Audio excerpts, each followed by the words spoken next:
What up, party people, NBA fans? It's me, Wall Street, here to give you a new one. Today I want to talk about one of the most prolific players that I have ever seen in my lifetime as an NBA fan, Joel Embiid. And I want to talk about Joel Embiid because a headline came out talking about how the NBA is going to investigate Joel Embiid's participation plan as part of the Philadelphia 76ers, which basically means they want to understand why Joel Embiid is not playing games. He recently came out with a statement saying that he probably is not going to play back-to-backs for the rest of his career, which I think the basis of that statement makes a lot of sense because the guy has been extremely injury prone his entire career. He's never played more than 68 games in a season, and most seasons he hasn't played more than 60, right? Or more than 65, right? So he's played 433 career games, but he's been in the league for, I think this is his technically 11th year since being drafted. Or no, this might be his 10th year.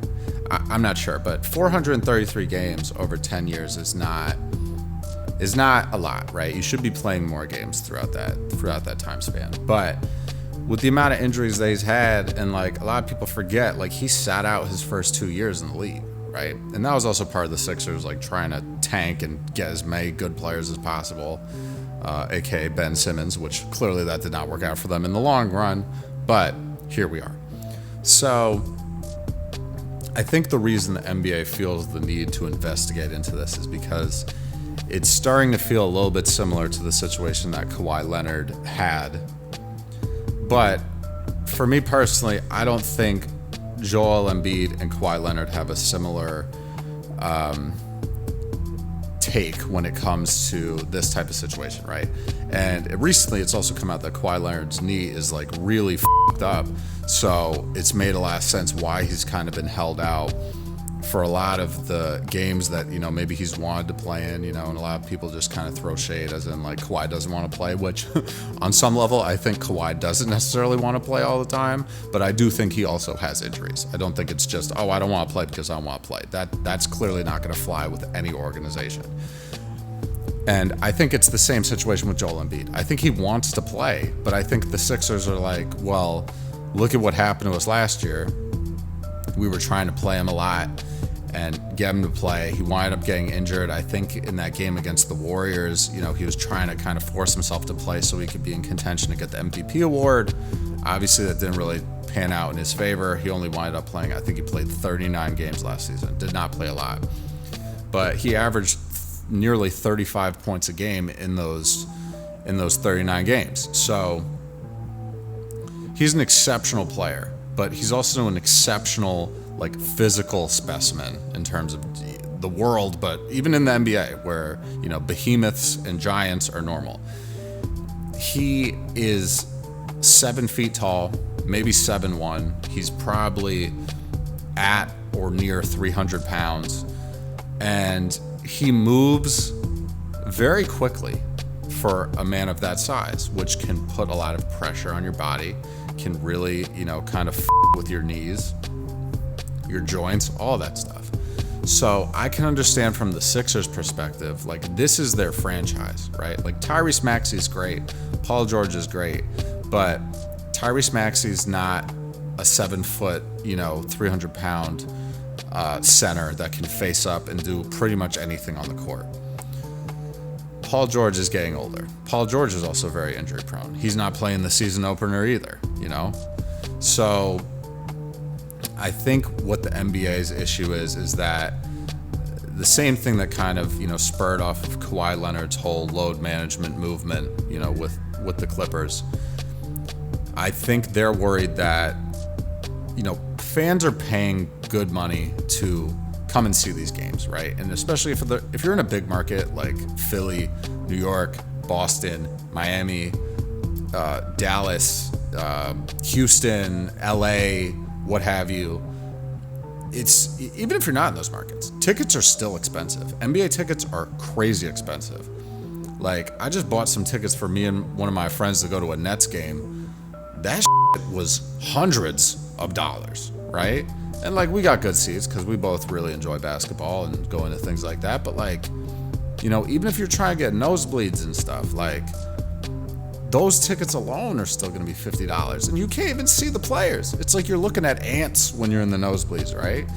So from the NBA's perspective, they're like, we want fans to return to games in person, because the way we make a lot of money is by selling tickets, having, you know, good TV ratings, having people watch, you know, on TV, selling merchandise, jerseys, all that stuff. Like, but this is a really big thing for the NBA and owners, because at the end of the day, as much as this is entertainment and sport, it's a business.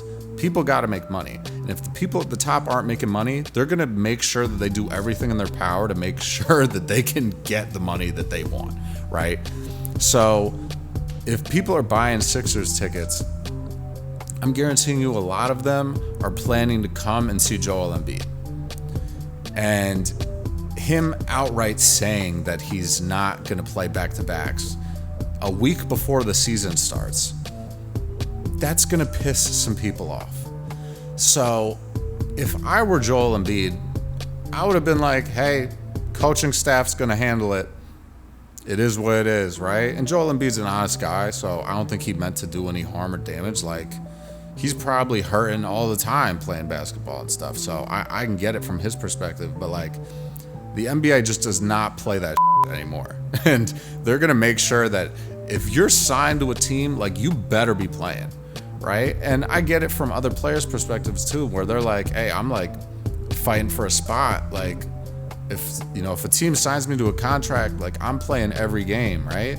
So a lot of times it's not necessarily players that are saying I'm not going to play. Like, a lot of times it's the teams being like, well, we need you. And like, you know, we're not going to be good this year, so we're going to hold you out, right? Like, I'm pretty sure, like, even in the preseason, like, the Wizards are holding Alex Sarr out of playing games. I'm like, what the f*** are you guys doing? Like, he's 20 years old. Play the kid. He needs to learn how to play basketball on an NBA level, right? But a lot of teams are like, well, we're not going to be good for a long time, or, you know, the regular season doesn't matter to us, or, you know, we're playing the Pistons or the Wizards, or, you know, some other team that's not even in the realm of playoff contention. Like, we're just going to hold our stars out, right? But the key is if you're going to do that, like, you can't really be telling people that you're going to do it, right? Like, you kind of have to find a way around it, right? So I think the reason that they put on the injury report that he's not playing for the season opener against the Bucks is they said that Joel Embiid is out with, I think it's left knee injury management, right? Which is probably truthful. But there was also things that Nick Nurse was saying before the season started, like in the summer, like, yeah, Joel Embiid's a full participant in practice. He's running through drills. We're not restricting him on anything. But then we get to the start of the season and he's like, oh, well, he's not ready. Well, then what the was all this other about? You know what I mean? Like, I don't understand what's really going on. And I think if they want to hold him out and try to, you know, save his legs and save his body for, you know, closer to the playoffs or other matchups, and not just, you know, have him going hard day one, I get it. But you guys gotta kind of figure out how you're gonna, like, explain that better, right? Like, there's probably ways to get around it. I don't work in the NBA, so I don't know. But going out there and being like, hey, we're managing this or whatever, especially like for a national TV game opening week, like, you just can't do that. The NBA is not gonna do that, because you know how many people are not gonna tune in now because Joel Embiid and Paul George are not playing. Yeah, Tyrese Maxey's playing, but the whole point was to see Joel Embiid play against Giannis and Dame, right? So I get it. I'm an NBA fan too.